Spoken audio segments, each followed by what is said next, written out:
হ্যাঁ হ্যাঁ মনুদ্দিন, ঠিক আছে তাহলে আমি শুরু করতেছি। হ্যাঁ, আর এটা অন করে দিচ্ছি, যারা ঢোকার তারা ঢুকে যাবে ইজিলি। আর টুকটাক করে মাঝে মধ্যে মনুদ্দিন একটু ইয়ে নোট করে রাখো কারা কারা আসতেছে, ঠিক আছে, কারা আছে। ওকে, আমি শেয়ারিং এ চলে যাই। এ অন হয়েছে না রেকর্ডিং? হ্যাঁ হয়েছে স্যার, অন স্যার। হয়েছে স্যার। হ্যাঁ হ্যাঁ ঠিক আছে। আচ্ছা, এটা ছিল আমাদের প্রথম স্লাইড, কন্ট্রোল সিস্টেম ইন্ট্রোডাকশন। এটা মানে আমি গতদিন দেখাইছি। যেমন এখানে কন্ট্রোল সিস্টেম কি এটা সংজ্ঞা বলছে, মানে এখানে একটা ইনপুট থাকবে, একটা আউটপুট থাকবে, মাঝখানে থাকবে প্রসেস। এই প্রসেসের মধ্যে অনেকগুলো ভাগ থাকতে পারে।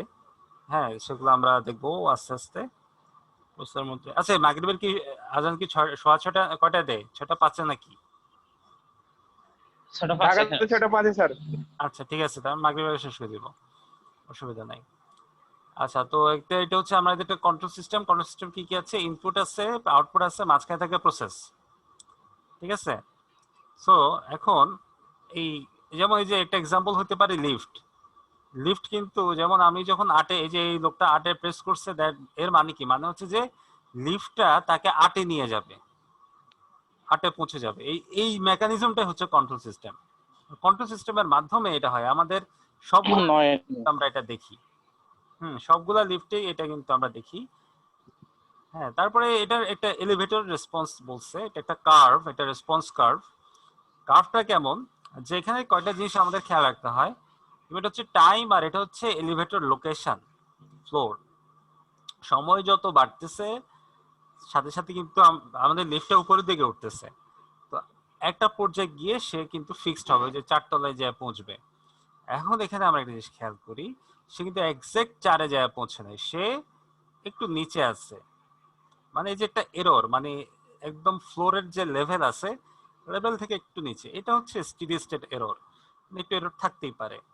এবং এই যে কার্ভটা, রেসপন্স কার্ভটা, এটাকে বলা হচ্ছে স্টেডি স্টেট রেসপন্স কার্ভ।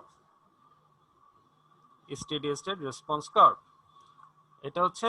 আর এই টোটালটা হচ্ছে ট্রানজিয়েন্ট রেসপন্স। টোটালটা হচ্ছে ট্রানজিয়েন্ট রেসপন্স, ঠিক আছে। এলিভেটর রেসপন্সটা এটা হচ্ছে আমাদের একটা কমন জিনিস, আমরা লিফটের এই এক্সাম্পলটা ইউজ করি আর কি, লিফট দিয়ে দেখাইতে চাই আর কি সাধারণত। আচ্ছা, এটার কিছু সুবিধা আছে, মানে অ্যাডভান্টেজ কি কি? যেমন আমরা পাওয়ারটাকে এমপ্লিফাই করতে পারি, রিমোট কন্ট্রোলের আগে ইনপুটের ফর্মটা আমরা চেঞ্জ করতে পারি, ডিস্টারবেন্সটাকে আমরা ইয়ে করতে পারি, কিছু সরাই নিতে পারি, কমাই ফেলতে পারি ডিস্টারবেন্স গুলাকে। আর আর এখানে কন্ট্রোল সিস্টেম হচ্ছে মূলত দুই রকম, একটা হচ্ছে ওপেন লুপ, আর একটা হচ্ছে ক্লোজড লুপ। ওপেন লুপের হচ্ছে কোনো ফিডব্যাক থাকে না, মানে সেন্সর থাকে না, কিন্তু ক্লোজড লুপের সেন্সর থাকে। যেমন লিফট কি, লিফট হচ্ছে ডেফিনেটলি এটা ক্লোজ লুপ, কারণ সে সেন্স করতেছে সে কোন ফ্লোরে আছে, একে আছে না দুইয়ে আছে না তিনে আছে, সে দেখতেছে, চেক করতেছে, চেক করে করে সে উপরে উঠতেছে। তো এখন ওপেন লুপে কি কি থাকে? যেমন একটা আমি আউটপুট রেসপন্স দিয়ে দিলাম, আর এখানে হচ্ছে আউটপুট থাকে, তো মাঝখান থাকে অ্যাকচুয়েটর। তো এখানে যেটা ব্যাপার সেটা হচ্ছে যে ক্লোজ লুপে তো আমরা সেন্সর ডিরেক্ট ইউজ করতেছি ফিডব্যাক, কিন্তু ওপেন লুপে ফিডব্যাক ইউজ করি না, বরঞ্চ অ্যাকচুয়েটর যেটা থাকে সে ঠিক করে দেয়, মানে সে অনেকটা ফিডব্যাকের কাজ করে আর কি ওপেন লুপে, ঠিক আছে। এই যে এখানে যেটা বলছে, an open loop control system utilizes an actuating device to control the process directly without using feedback. Feedback ছাড়াই এটা কাজ করে। আর ওপেন লুপের সুবিধা আছে, কিছু অসুবিধাও আছে। সুবিধাগুলো কি? এটা হচ্ছে simple, inexpensive and faster response, এগুলো হচ্ছে সুবিধা। আর অসুবিধা কি? এটা এরর বেশি, আর এটা ওই ডিস্টারবেন্স একটু হইলে এটা শেষ, এটা তো আর ইয়ে করতে পারবে না, ডিস্টার্বটা তো দেখতে পারবে না, সে জাজ করতে পারবে না। তবে সুবিধা হচ্ছে যে এটা সিম্পল, এটা সহজ এবং সস্তা, দ্রুত রেসপন্স করে, এটা হচ্ছে ওপেন লুপের সুবিধা। এরপরে আসি ক্লোজ লুপ সিস্টেম। এখন ক্লোজ লুপ সিস্টেমের মধ্যে কি আছে? ডেফিনেটলি একটা সেন্সর থাকবে, মানে ফিডব্যাক থাকবে। ধরা যাক আমি এখানে এই ডেজায়ার্ড আউটপুটে দিলাম যে 5, মানে আমি 5 নম্বর ফ্লোরে যাব, তাহলে সে প্রত্যেকটা ফ্লোরে এসে চেক করবে সে কোন ফ্লোরে আছে। যখনই সে ফিডব্যাকটা পাবে এবং দেখবে যে যে ইনপুটটা আমি দিচ্ছি, মানে আমার যে টার্গেট ইনপুট এবং যে ফিডব্যাকের ডিফারেন্স যতক্ষণ না জিরো হয় ততক্ষণ সে চলতে থাকবে। যখনই জিরো হয়েছে তখনই সে থেমে যাবে, মানে কাজ শেষ, ঠিক আছে। এটা হচ্ছে আমাদের ক্লোজ লুপ সিস্টেম। ওই ওপেন লুপ সিস্টেমের সাথে ঠিকই আছে, অ্যাড হয়েছে শুধু একটা সেন্সর অ্যাড হয়েছে। অর্থাৎ এখানে একটা আমরা সেন্সর অ্যাড করছি ওপেন লুপ সিস্টেমের সাথে, এটাই আমাদের ক্লোজ লুপ সিস্টেম দিয়ে প্রকাশ করছে। আচ্ছা, স্লাইডটা আমরা দেখি, 5 বছর আগে স্লাইড, 2015 সালের ওই সময় বানানো স্লাইড। তখন মনে হয় ইয়ে ছিল, ওই যে অসহযোগ না কি ছিল, তখন বানাইছিলাম বসে বসে স্লাইডগুলা। আচ্ছা, এটার ওপেন লুপে ক্লোজ লুপের কিছু সুবিধা আছে। এই সুবিধাগুলো কি কি? যেমন হচ্ছে যে এটা less sensitive to the noise and disturbances. এটা নয়েজ আর ডিস্টারবেন্সের সাথে সেন্সিটিভ না, এটা এরর কম, এটা ফ্লেক্সিবিলিটি বেশি, often by simple gain adjustment and sometimes by redesigning the controller। ঠিক আছে, এটা হচ্ছে সুবিধা, আমরা কন্ট্রোলারটাকে রিডিজাইন করতে পারি, এররটা কম থাকে, নয়েজের সাথে খুব একটা সেন্সিটিভ না, মানে নয়েজ এটা চেঞ্জ হয় না খুব একটা। সমস্যাটা হলো যে এটার কমপ্লেক্সিটি বেশি, মানে এটা কমপ্লেক্স, সার্কিটটা কমপ্লেক্স, জটিল সার্কিট, এবং এটা এক্সপেন্সিভ বটে, এবং এটা ব্যয়বহুল, এবং এটা রেসপন্সও স্লো, খুবই ধীরে সুস্থে সে রেসপন্স করে। এটা হচ্ছে তার অসুবিধা, ডিসঅ্যাডভান্টেজেস। ফিডব্যাক আছে, ফিডব্যাকটা কি? ওই যেটা বললাম, ফিডব্যাকটা হচ্ছে যে কি টুল যেটার ইউজ করে আমরা বিহেভিয়ার চেঞ্জ করতে পারি সিস্টেমের। হ্যাঁ, এরপরে ক্লোজ লুপের ওই সেন্সর মেজারমেন্ট সিগন্যালটা, এটা তো আমরা দেখছি। একটা হচ্ছে যে পজিশন কন্ট্রোল সিস্টেম আছে, response of a position control system showing effect of high and low controller gain. এখন যদি গেইনটা বেশি হয় তাহলে এরকম হবে, গেইন কম হলে এরকম হবে। হ্যাঁ, পজিশনের, ঠিক আছে, রেসপন্সটা এমন হবে। আচ্ছা, এখন এটা ডিজাইন করতে হলে আমাদের কি করতে হয়, যে ধরো যে আমি এটা ডিজাইন করবো, ডিজাইন করতে আমাকে কিছু জিনিস মাথায় রাখতে হবে। যেমন আমি কি প্রডিউস করবো, producing the desired transient response, আমি একটা নির্দিষ্ট রেসপন্স চাই, এবং আমি চাই যে এরর কম হোক, এবং আমি চাই এটা স্টেবল হোক। তাহলে এটা গুড কন্ট্রোল সিস্টেম কোনটা, যেটা করে কি কুইকলি রেসপন্স করে কোনো অসিলেশন ছাড়া, এবং যেটার মধ্যে এরর কম থাকে, এবং এটা ড্যামেজ হবে না, সিস্টেমটাকে ড্যামেজ করবে না। এটা হচ্ছে একটা গুড কন্ট্রোল সিস্টেমের বৈশিষ্ট্য। ঠিক আছে, যে এটা আমি ভাইবাতে জিজ্ঞেস করতে পারি একটা কন্ট্রোল সিস্টেমের বৈশিষ্ট্য কি, এটা ভালো কন্ট্রোল সিস্টেমের বৈশিষ্ট্য কি কি। ঠিক আছে, আচ্ছা, এখন দেখো পজিশন কন্ট্রোল সিস্টেম, এটা হচ্ছে পজিশন কন্ট্রোল সিস্টেমের এক্সাম্পল। এটা হচ্ছে অ্যান্টেনা। যেমন এটা আমি এটা ইনপুট দিব, ইনপুটের পজিশনটা সে চেঞ্জ করে। এবং পজিশন কন্ট্রোল সিস্টেমের কিছু অ্যাপ্লিকেশন হচ্ছে অ্যান্টেনাস, রোবোটার্ম, আর হচ্ছে কম্পিউটার ডিস্ক ড্রাইভ।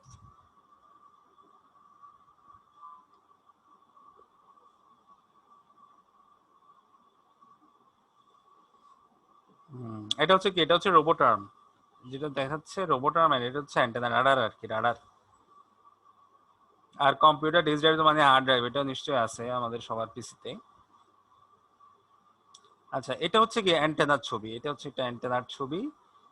এই অ্যান্টেনাটাকে আমরা ঘোরাচ্ছি কিভাবে, ওই যে ইউজ করে কন্ট্রোল সিস্টেমের মাধ্যমে এই অ্যান্টেনাটা ঘোরানো হচ্ছে।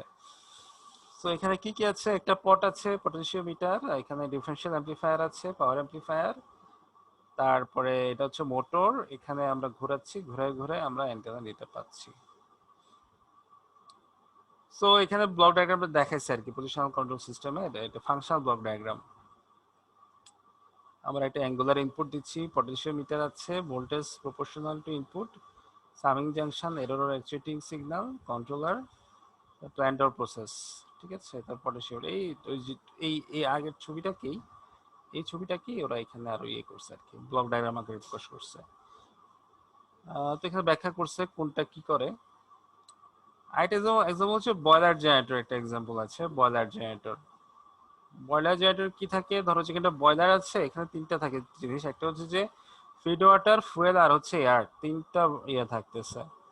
এখন আর এখানে একটা কম্পিউটার থাকে, যখন এটার সাথে একটা টারবাইন যুক্ত থাকে, টারবাইনের সাথে শ্যাফট থাকে, যেটা হয় শ্যাফটের সাথে জেনারেটর থাকে, জেনারেটর থেকে তো জেনারেশন হচ্ছে। তো কম্পিউটারের মধ্যে কিন্তু ফিডব্যাক পাচ্ছে, যেমন অক্সিজেন কত, টেম্পারেচার কত, মানে কত টেম্পারেচার টারবাইনে যাচ্ছে, তারপরে হচ্ছে যে প্রেসার কত, এবং যে কত জেনারেশন হচ্ছে, এগুলো আমরা সবই জানতেছি। এখন এইগুলো কিন্তু ফিক্স থাকে, আমরা মানে ওর একটা ইয়ে থাকে, যে একটা থ্রেশহোল্ড লেভেল থাকে, অক্সিজেন কত হইতে হবে, আহ, কত ঘনমিটার অক্সিজেন এখানে থাকবে, এবং কত ডিগ্রি টেম্পারেচার থাকবে, কত প্যাসকেল চাপ থাকবে, এবং কত ওয়াট তারা জেনারেট করতেছে, এগুলো সবগুলোর ফিডব্যাক কিন্তু আসতেছে কম্পিউটারে। যখনই কম্পিউটার দেখবে যে না আমাকে এটা কন্ট্রোল করতে হবে, এটা এক্সিড করতেছে, তখনই সে করবে কি, যে এখানে তার একটা আছে, অপশন আছে, সে স্পিড গভর্নর, সে টারবাইনের স্পিড কমাই দিবে বা বাড়াই দিতে পারে। আবার এখানে সে করতে পারে, সে যে ফিড ওয়াটার যা এটার ভালভ কম বেশি করে দিবে, যে ওয়াটারটা যাচ্ছে এটার ভালভ সে ক্লোজ করে দিল, ফুয়েলের ভালভ সে ক্লোজ করে দিতে পারবে, এবং এয়ারের ভালভ ক্লোজ করে দিতে পারবে। সবগুলা ডিপেন্ড করতেছে এগুলার ফিডব্যাকের উপরে। তো তোমরা যদি কখনো ওই যে একটা পাওয়ার স্টেশনের ইয়েটা ভিজিট করো, ভিজিট করলে তখন তোমাদেরকে কিন্তু কন্ট্রোল রুমে নিয়ে যাবে। কন্ট্রোল রুমে দেখবা কিভাবে ওরা কন্ট্রোল করে সবকিছু, মানে এটা পুরা দেখা যাবে। এই যে এটা আমরা যে ছবিটা দেখছি, এই জিনিসটা ওরা দেখায় আর কি, কিভাবে কাজ করে পুরা ব্যাখ্যা করে বোঝায়। এবং দেখো এখানে কিন্তু এই বলে দিচ্ছে যে আগে সেট করা থাকে, যে আমি যেটা বললাম থ্রেশহোল্ড লেভেল, তাপমাত্রা কত, প্রেসার কত, অক্সিজেন কত, জেনারেশন কত, সবগুলা সেট করা আছে। সেট করার উপর ভিত্তি করে সে এখানে কাজ করবে। আচ্ছা, তো এটা ব্যাখ্যা করছে আর কি, আমি যেটা মুখে মুখে বললাম এটা ব্যাখ্যা করছে। আচ্ছা, এখানে আরেকটা ছবি দেখি আমরা, এটা হচ্ছে অটো পাইলট সিস্টেম, এ টিপিক্যাল অটো পাইলট সিস্টেম। এটা হচ্ছে একটা টিপিক্যাল অটো পাইলট সিস্টেম।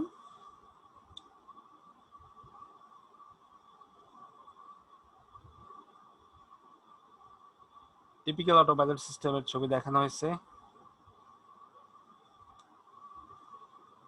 তো এখানে আমরা দেখতেছি যে কি কি আছে, কিছু অটো পাইলট মানে আমরা বুঝি তো, যেটা অটোমেটিক ইয়ে করে আর কি, রান করে, সেটা হচ্ছে অটো পাইলট সিস্টেমটি। অটো পাইলট সিস্টেম মানে ম্যানুয়াল না, অটোমেটিক বিমান রান করবে বা এই ধরনের কিছু, ঠিক আছে। স্যার আমরা ড্রোন তো বলতে পারি, ড্রোন তো হ্যাঁ, ড্রোনও বলা যায়, ড্রোনকে বলা যেতে পারে অটো পাইলট, ড্রোনকে অটো পাইলট সিস্টেম বলা যেতে পারে। এরকম আর কি অটো পাইলট সিস্টেম, হচ্ছে অটো পাইলট সিস্টেম। তো এখানে দেখাচ্ছে কি কি হয়, যেমন এই যে কি করতেছে, এখানে রেডিও সিগন্যাল দিচ্ছে, রেডিও রিসিভার আছে, তারপরে ডিজিটাল কম্পিউটার, আবার ডিজিটাল টু অ্যানালগ, এরপর আবার কন্ট্রোল সিগন্যাল দেয়, এখানে হাইড্রোলিক অ্যাকচুয়েটর আছে, রকেট ইঞ্জিন, ভেহিকল ডাইনামিক, এভাবে বিভিন্নভাবে হয় আর কি। তো এটার আবার ব্যাখ্যা আছে, এখানে ডিসক্রিপশন দিচ্ছে অটোপাইলট কিভাবে কাজ করে। বলতে এখানে আমি পরীক্ষা যেটা দিতাম, পরীক্ষা ব্লক ডায়াগ্রাম দিতাম আর কি, ব্লক ডায়াগ্রাম আসতো, ব্লক ডায়াগ্রাম গুলো দেখতেই হবে কিভাবে কাজ করে। ওইগুলো সবগুলো ফিডব্যাক থাকে আর কি, ফিডব্যাক নিয়ে তখন আবার কম্পিউটার ঠিক করে কোনটা কিরকম হবে। হ্যাঁ, ওই আগের মতোই। আরেকটা এক্সাম্পল হচ্ছে অটোমোবাইল, যে গাড়ি, এটা এখানে ইয়ে দিছে। তারপরে ওপেন লুপ ক্লোজ লুপের এই যে বিভিন্ন আরো এক্সাম্পল দিছে আর কি, এখানে কোনটা ওপেন লুপ আর কোনটা ক্লোজ লুপের। আর এটা কন্ট্রোল সিস্টেম ডিজাইন করতে হলে কি কি লাগে, এটা হচ্ছে এটা ডিজাইনের ইয়ে, যে প্রথমে আমাদেরকে গোল সেট করতে হবে আমরা কি করব, তারপর ভেরিয়েবল গুলা কি কি এগুলো কন্ট্রোল করতে হবে, ঠিক করতে হবে, তারপরে হচ্ছে যে স্পেসিফিকেশন দেখতে হবে, এস্টাবলিশ দ্য সিস্টেম কনফিগারেশন, এভাবে কিছু। ফাইনালি আমরা দেখবো যে আউটপুট কি আসে, যদি আউটপুট ঠিক না আসে তখন আবার ব্যাক করতে হবে এখানে। এটা হচ্ছে কন্ট্রোল সিস্টেম ব্লক ডায়াগ্রাম আর কি। তো এখানে আরো দেখাচ্ছে, যেমন এই সাবজেক্ট পড়ে কি হবে ওটা বলছে আর কি। যেমন এখানে হচ্ছে ম্যাথমেটিক্যাল মডেলিংটা জানা যাবে, স্টেবিলিটি কনসেপ্ট হবে, ট্রানজিয়েন্ট রেসপন্স জানা যাবে, রুট লোকাস জানা যাবে, এগুলো আমরা আস্তে আস্তে দেখবো পরবর্তীতে। তো আবার বলছে যে এই কোর্সের শেষে কি হবে, ট্রান্সফার ফাংশন ইউজ করে মডেলিং করা যাবে। মডেলিং মানে ওই মডেলিং না, এটা হচ্ছে একটা ডিভাইসের মডেল করা যাবে, তারপরে স্টেবিলিটি আর ট্রানজিয়েন্ট রেসপন্স অ্যানালাইসিস করা যাবে, কম্পেন্সেটর ডিজাইন করা যাবে, এরকম আর কি। থেকে কিছু কোশ্চেন দিয়ে দিচ্ছি, এখান থেকে কি কি কোশ্চেন থাকতে পারে ওইটা দেওয়া আছে। আর এটা হচ্ছে রেফারেন্স, রেফারেন্স বই, কন্ট্রোল সিস্টেম ইঞ্জিনিয়ারিং, এটা হচ্ছে নাইসের বই, একটা নরম্যান নাইস, এটা হচ্ছে মডার্ন কন্ট্রোল সিস্টেম, হচ্ছে ডরফের বই, ডরফের বই। ঠিক আছে, তো আমাদের এগুলা হচ্ছে মূলত এই দুইটা বই।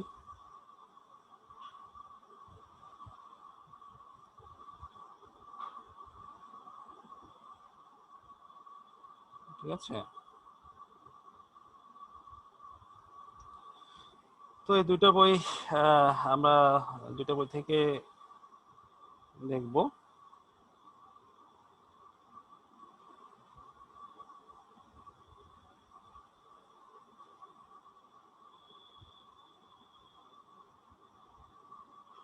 মূলত তবে আমরা মেইনলি আমরা দেখব যে কি বলে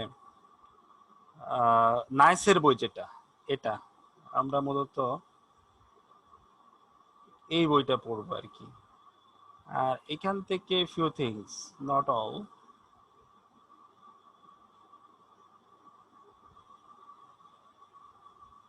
ফিউ থিংস আমরা দেখব।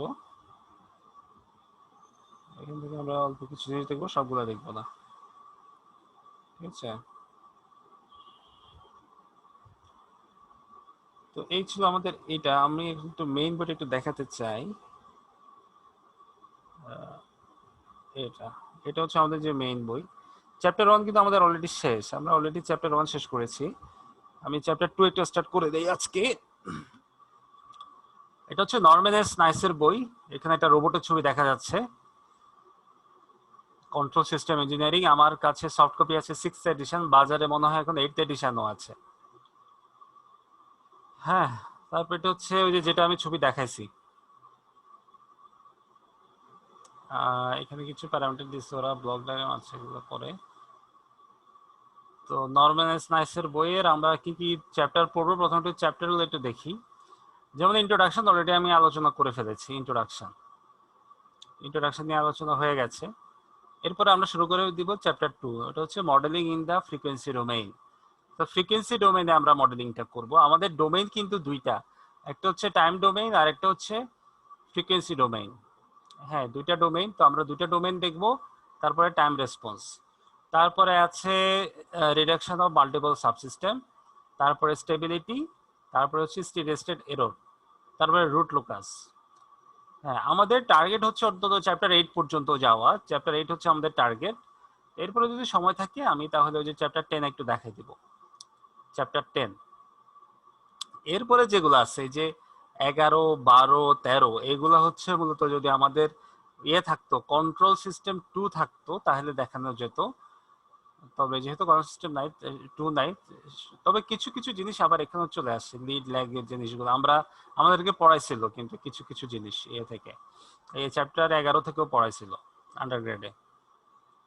হ্যাঁ, যদি আমরা সময় পাই, আমি পুরো চ্যাপ্টার লাগবে না, কিছু কিছু টপিক। তো এখন একটা ভয় লাগতে পারে এত চ্যাপ্টার কেমনে পড়বো, এখন এত চ্যাপ্টার আসলে ভয়ের কিছু নাই।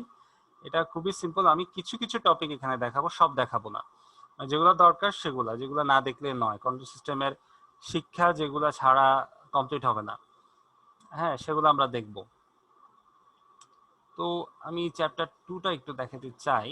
এখন চ্যাপ্টার 2টা শুরু করে দেই, কারণ অলরেডি আমরা একটা উইকে একটু পেছাই গেছি, এই কারণে আমরা একটু চ্যাপ্টার 2টা দেখবো।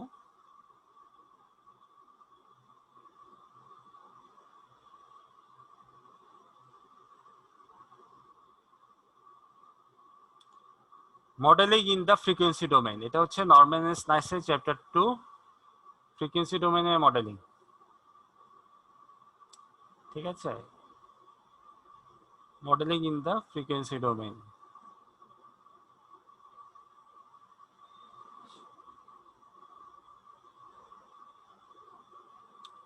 তো এখানে কি কি আছে, যেমন দুইটা জিনিস, ওই যে ব্লক ডায়াগ্রামটা দেখাচ্ছে আর কি। যেমন মাল্টিপল থাকতে পারে। আচ্ছা, একটা জিনিস আমি দেখাই দেই, যে যদি আমরা করি, সে আমাদের এরকম একটা আছে। এখন এই যে ইনপুটটা হচ্ছে টাইম ডোমেইনে, টি হচ্ছে টাইম ডোমেইন, সিটি এটা হচ্ছে টাইম ডোমেইন, কিন্তু এটাকে আমরা এসে ফ্রিকোয়েন্সিতে নিতে পারি। তখন কি হবে, আর অফ এস আর হবে সি অফ এস। অর্থাৎ এটাকে যদি আমরা ফ্রিকোয়েন্সি ডোমেইনে নিয়ে যাই, তখন এখানে এস চলে আসবে, R of S C of S, S দিয়ে আমরা ফ্রিকোয়েন্সি ডোমেইন মেনটেন বোঝাবো। ঠিক আছে, এখন এটার সাথে একটা ল্যাপ্লাস ট্রান্সফর্ম চলে আসে। ল্যাপ্লাস ট্রান্সফর্মের কিছু কন্ডিশন আছে। ল্যাপ্লাস ট্রান্সফর্ম নিয়ে আমরা একটু বলি। এটা হচ্ছে ল্যাপ্লাস ট্রান্সফর্মের একটা টেবিল। এই টেবিলটা আমরা দেখতে হবে। যেমন টাইম ডোমেনে যদি আমরা দেখি তাহলে এটা কি, এটা হচ্ছে ডেল্টা টি। টাইম ডোমেন এটা হচ্ছে ডেল্টা টি, আর এটা হচ্ছে 1। ডেল্টা টি কে যদি আমরা ল্যাপ্লাস ট্রান্সফর্ম করি তাহলে পাবো 1। আবার ইউটি কে যদি করি তাহলে পাবো 1/s। টি ইউটি কে করলে 1/s square. T to the power n UT কে করলে এভাবে পাবো n factorial s to the power n plus 1, এভাবে আমরা পাবো আর কি। আবার E to the power minus AT UT এটাকে যদি করি তাহলে আমরা পাবো 1/s প্লাস a। যদি এটা পজিটিভ হয়, ই এর পাওয়ার যদি পজিটিভ হয় তাহলে এখানে আসবে নেগেটিভ, আর ই এর পাওয়ার যদি নেগেটিভ হয় এখানে আসবে পজিটিভ। বা সাইন ওমেগা টি ইউটি, এটা হচ্ছে ওমেগা বা S square plus omega square. তো এই হচ্ছে মোটামুটি ল্যাপ্লাস ট্রান্সফর্মের টেবিল। এই টেবিলটা আমাদেরকে খেয়াল রাখতে হবে, কারণ এই টেবিল থেকে আমাদের ইয়ে আসতে পারে, হ্যাঁ মানে অঙ্ক করার সময় এই টেবিলটা আমাদের কাজে লাগবে। সো এখানে কিছু ওরা একটা এক্সাম্পল দিচ্ছে, এটা আমাদের দরকার নেই, 2.1 এগুলো দরকার নেই, ল্যাপ্লাসের এই ধরনের এক্সাম্পল আমাদের লাগবে না। আমাদের যে আমার পার্শিয়াল ফ্র্যাকশনটা লাগবে, পার্শিয়াল ফ্র্যাকশন লাগবে, এটা খুবই জরুরি। পার্শিয়াল ফ্র্যাকশন ছাড়া কিন্তু হবে না। ওকে, পার্শিয়াল ফ্র্যাকশনের একটা এক্সাম্পল দেখি আছে এখানে মনে হয়। যেমন এই যে, যেমন এখানে যদি আমরা একটা ইকুয়েশন দেখি, fs is equal to 2/s plus 1 into s plus 2। এখন এটাকে আমরা এইভাবে লিখলাম, আমরা এইভাবে লিখতে পারি k/s plus 1 plus k2/s plus 2। এবারে আমরা যেটা করব, এখন প্রথমে যদি আমরা k1 বের করতে চাই তাহলে উভয় পক্ষকে আমরা ইয়ে করব, s plus 1 দিয়ে গুণ দিব, যেটার কারণে k1 টা আলাদা হয়ে যাবে। তারপরে এটাকে আমরা মাইনাস, এখন যদি ইয়ে করি কি বলে, এস এর জায়গায়, এস এর জায়গায় -1 ধরি, তাহলে কিন্তু k2 এর টার্মটা এটা ডিলিট হয়ে যাচ্ছে, এটা 0 হয়ে যাচ্ছে। তখন এখানে যদি আমরা -1 ধরি, এটা হচ্ছে 2, তাহলে k1 পাওয়া যাবে 2। আবার এখন যদি আমরা k2 বের করতে চাই তাহলে এটাকে আবার s plus 2 দিয়ে মাল্টিপ্লাই করতে হবে, এরপরে -2 দিলে k2 পাওয়া যাবে -2। এখন আমরা এরপর এটাকে সাজায় নিব, তো k1 এর জায়গায় লিখবো 2, k2 এর জায়গায় লিখবো -2। তো এভাবে আমরা সাজিয়ে নিতে পারবো। ঠিক আছে, আচ্ছা আমার একটা কল আসছে, একটু কলটা ধরি।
হ্যালো,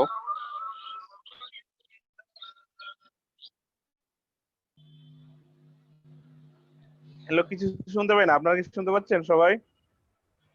স্যার মুট করছে, স্যার স্যার কথা বলছে। না স্যার নাই মনে হয়। স্যার তো বললোই যে আমার স্যারই ফোন তো আসছে। স্যারই তো মিউট। সমস্যা নেই, স্যার কথা বলতেছে ফোনে। এমসিক ভাই, হ্যাঁ আরে ভাই আমি ঘুমাইছিলাম, মনে হয় 10-15 মিনিট কইতে পারি না। ওই যে কি কি তখন স্যার আমি কইলো? একটা অফিসে আজ টিকিট বিক্রি করছিলাম, তো ওইটা ই- ওই রেজাল্ট কি কবে দিতে পারে ওটাই দিছি। হ্যালো স্যার, কি বললো? আচ্ছা, তো এটা হচ্ছে আমাদের সেই এটা এইভাবে আমরা পার্শিয়াল ফ্র্যাকশন করতে পারি আর কি। তো পার্শিয়াল ফ্র্যাকশনের আছে, এখানে এক্সাম্পল আছে একটা, এটা আমরা দেখতে পারি যে যেমন ল্যাপ্লাস, যেমন একটা দেওয়া আছে, বলছে যে এটার করো, given the following differential equation solve for yt if all initial conditions are zero, যদি সবগুলো কন্ডিশন জিরো হয় এটার ল্যাপ্লাস ট্রান্সফর্মটা বের করো। সো এখানে কি, এখানে প্রথমে আমরা এটাকে করব, এটাকে আমরা টাইম ডোমেইন আছে, এটাকে আমরা ফ্রিকোয়েন্সি ডোমেইনে নিব, অর্থাৎ ল্যাপ্লাস ট্রান্সফর্ম করতে হবে। তো Laplace transform of the equation this 2.14 এর ল্যাপ্লাস ট্রান্সফর্মটা কি, s square ys plus 12sy plus 32ys is equal two 32/s, কারণ ইউটির হচ্ছে 1/s। ঠিক আছে, তো এখন এখান থেকে আমি ys আলাদা করে দিলাম, ys আলাদা করে এই ধরনের ইকুয়েশন। এখন এটাকে আবার ল্যাপ্লাস, এটা পার্শিয়াল করতে হবে, পার্শিয়াল ফ্র্যাকশন নিতে হবে, পার্শিয়াল ফ্র্যাকশন এক্সপেনশনে নিতে হবে আমাদের। তো পার্শিয়াল ফ্র্যাকশন করলে এরকম। তো এখন যদি আমি q1 চাই, তাহলে এটাকে s দিয়ে গুণ দিব, s টাকে 0 ধরবো, q1 বের করার জন্য s দিয়ে গুণ দিয়ে s টাকে 0 ধরবো, তাহলে q1 আসে 1। আবার k2 এর জন্য কি করব, s + 4 দিয়ে গুণ দিয়ে করব, s টাকে -4 ধরবো। তো এভাবে করলে আলটিমেটলি আমাদের k1 k2 k3 এর ভ্যালু আসবে তিনটা। এখন এখান থেকে, এখন দেখো 1/s মানে কি, 1/s মানে হচ্ছে 1 মানে ডেল্টা টি, আর -2/s + 4 মানে হচ্ছে 2 into E to the power minus, যেহেতু এটা প্লাস আছে তাহলে এখানে হবে -4 into T plus E -8t, আর এটা তো হচ্ছে ইউটি তো কমন যাবে। ঠিক আছে, এই হচ্ছে মোটামুটি, এখান থেকে আমরা এটা সরাসরি নিয়ে আসতে পারি। তো এটা এখানে দেখাইছে যে কিভাবে কনভার্ট করে। তারপরে আরো এক্সাম্পল আছে, ওরা আরো এক্সাম্পল দেখিয়েছে, যেমন 2.4ও মনে হয় সিমিলার। এগুলো হচ্ছে স্কিল অ্যাসেসমেন্ট এক্সারসাইজ আর কি, এটা করতে পারো, এটা পরে করা যাবে। আচ্ছা, এরপরে ইম্পর্টেন্ট হচ্ছে ট্রান্সফার ফাংশন। ট্রান্সফার ফাংশনটা ইম্পর্টেন্ট। ট্রান্সফার ফাংশনের ডেফিনেশনটা কি, এটা হচ্ছে output response divided by input response. Transfer ফাংশনের রেসপন্সটা হচ্ছে output response divided by input. কিরকম, ধরো এটা হচ্ছে আরএস, এটা হচ্ছে সিএস, মাঝখানে ট্রান্সফার ফাংশনটা হচ্ছে সিএস বাই আরএস, এইটা হচ্ছে transfer function TF. Ratio of the output Laplace transform to the input Laplace transform, input of the Laplace transform of the input and output. Okay, এই দুইটা রেশিওটাই হচ্ছে আমাদের ট্রান্সফার ফাংশন। তাহলে কি হবে, এটাকে জিএস দিয়ে রিপ্রেজেন্ট করে, GS is equal to CS by RS. So এখানে তাহলে সিএসটা কি হবে, মেসেজ যেটা আউটপুট, আউটপুট হবে জিএস ইন্টু আরএস। ঠিক আছে, সো এরকম আর কি, এরকম এটা হয়তো ইকুয়েশন আসতে পারে। তো এখানে একটা এক্সাম্পল দেখাচ্ছে যে এটা বের করো, যে find the transfer function represented by, যেমন এটা একটা ইকুয়েশন আছে, এখান থেকে ট্রান্সফার ফাংশন বের করো। তো প্রথম কন্ডিশনটা কি, প্রথমে এটাকে আমাকে ল্যাপ্লাস নিয়ে যেতে হবে, ডিডিটি মানে হচ্ছে S, CS plus 2CS plus is equal two RS. তো এখান থেকে তুমি সি আলাদা করো, আর আলাদা রাখো, তারপরে যা এরপরে দেখো কি হয়। সি আলাদা করলে কি হয়, 1 plus S, sorry 2 plus S, আর তো আলাদা আছেই, তাহলে সি বাই আর মানে হচ্ছে 1/s প্লাস 2। ঠিক আছে, তো এটা একটা এক্সাম্পল, ট্রান্সফার ফাংশনের একটা এক্সাম্পল। তারপরে ধরো আরেকটা এক্সাম্পল আছে, যেমন এখানে কি বলছে যে সিস্টেম রেসপন্স বের করো, যে ইউজ দ্য রেজাল্ট, ধরো যে আমার রেজাল্ট আসছে কত 1/s+2 জিএস আসছে, কিন্তু যদি বলে আমরা জানি কি সিএস মানে কি আরএস ইন্টু জিএস, তাহলে আরএস কত, আরএস হচ্ছে 1/s। যদি আরএসটা স্টেপ রেসপন্স হয় দ্যাট মিন্স ইউটি হয়, আরএস হচ্ছে ইনপুট, এখানে আরএসটা হচ্ছে ইনপুট এবং ওইটা হচ্ছে তোমার ইউটি। এখন ইউটির ল্যাপ্লাস হচ্ছে 1/s, 1/s, সুতরাং আরএস হচ্ছে 1/s ইন্টু জিএস মানে হচ্ছে 1/s+2। তো এখন এখান থেকে তুমি পার্শিয়াল ফ্র্যাকশনে ভাঙাও, কিভাবে ভাঙাবা, ধরো এটা হচ্ছে তোমার a divided by s plus b divided by s+2। এবারে তুমি ইয়ে করো, এটাকে কাজ করো, তোমার s দিয়ে গুণ দাও টু ফাইন্ড a। এখন ধরো আমি a বের করব, a বের করার জন্য আমি কি লিখতে পারি 1/s+2, যদি s দিয়ে গুণ দিই উভয় পক্ষকে a into a plus sb by s+2, ঠিক আছে। এখন তুমি এ করো, s এর জায়গায় তুমি যদি 0 বসায় দাও, s যদি 0 হয়, s যদি 0 হয় তাহলে a হচ্ছে হাফ, a হচ্ছে হাফ, তো এটা যদি 0 তাহলে এটা হাফ হয়ে যাবে। আবার তোমার যদি মানে এটা আসলো, এরপরে যদি আবার ইয়ে হয় s এর হবে -2 বসাও, s+2 দিয়ে যদি গুণ দাও পরের স্টেপে ধরো যে তুমি ইয়ে করলা, এখানে ইয়ে করলা 1/s থাকলো আর a/s ইন্টু s+2 থাকলো প্লাস b, কারণ s+2 দিয়ে তুমি গুণ দিচ্ছ, বা এখানে তুমি s ইকুয়াল টু যদি আবার ইয়ে বসাও, তো এখানে তুমি s এর ভ্যালু চেঞ্জ করো, s এর ভ্যালু যদি তোমার ইয়ে হয় 0 হয়, s এর ভ্যালু যদি 0 বসাও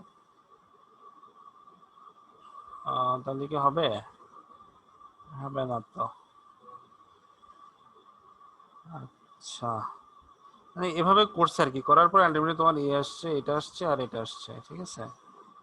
সো এবার এটা যদি তুমি ভাঙাও, ভাঙালে হাফ তো বাইরে চলে যাবে, 1/s হচ্ছে তোমার ইটি, হ্যাঁ 1/s আর হচ্ছে মাইনাস 1/s+2 মানে হচ্ছে ইটি -2t, এবার হবে আর কি, ঠিক আছে। সো এটা দেখতে হবে এরকম আর কি করা যায়। তো এরকম সিমিলারলি ওরা একটা স্কিল অ্যাসেসমেন্ট এক্সারসাইজ দিচ্ছে 2.3, 2.4, 2.5, এগুলো সব হচ্ছে এক্সারসাইজ, মানে প্র্যাকটিস করার জন্য এই তিনটা আছে। সো আমরা এখানে ক্লোজ করে দিচ্ছি, ইলেকট্রিক্যাল নেটওয়ার্কটা আমি আজকে দেখাবো না, ঠিক আছে। তো ইলেকট্রিক্যাল নেটওয়ার্কের জন্য আবার আরেকটা ইয়ে লাগবে, আমরা নেক্সট ক্লাসে ইনশাআল্লাহ ইলেকট্রিক্যাল নেটওয়ার্কটা দেখবো। হ্যাঁ, আর তোমাদের ল্যাব কবে, ল্যাব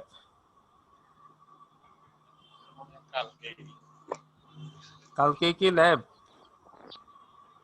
দাঁড়াও এটা হচ্ছে কালকেই স্যার। স্যাটারডে, আচ্ছা আচ্ছা সমস্যা নেই, তাহলে কালকে ল্যাব, তো কালকে ল্যাবে আমি একটু থিওরি পড়াবো, ঠিক আছে, একটু থিওরি আগে রাখি, নাহলে থিওরি না আগালে ল্যাব বুঝবা না। ওকে, সমস্যা নাই তো, কারণ এটা তো ভিডিও থাকতেছে। ওকে, তাহলে আমি তো ক্লোজ করে দেই যেহেতু মাগরিবের টাইম হয়ে গেছে। আচ্ছা, হ্যাঁ, আর ওই যে সিআর অ্যাটেন্ডেন্স দিয়ে দিবে ইনবক্সে, ঠিক আছে। ঠিক, সিআর কালেক্ট করছো তো অ্যাটেন্ডেন্স মইনুদ্দিন? স্যার কালকে স্যার ক্লাস হবে স্যার? কালকে ল্যাব আছে, ল্যাব কি করবা নাকি? না স্যার, কালকে কি হ্যাঁ ল্যাবের টাইমে কালকে কি ক্লাস নিতে যাচ্ছেন স্যার? যে থিওরি নেবেন ল্যাবের রোল বদলে? নাম্বার দিয়ে দিচ্ছি স্যার ইনবক্সে। হ্যাঁ, থিওরিটা আগে রাখি, এটা করা আচ্ছা যায়, স্যার, ঠিক আছে স্যার। ঠিক আছে। আমি থিওরি আগে রাখতে চাচ্ছি আর কি। জি ওকে, স্যার। ঠিক আছে, তাহলে জি স্যার, ক্লোজ করে দেই। আসসালামু আলাইকুম। হ্যাঁ, আচ্ছা স্যার। আসসালামু আলাইকুম স্যার।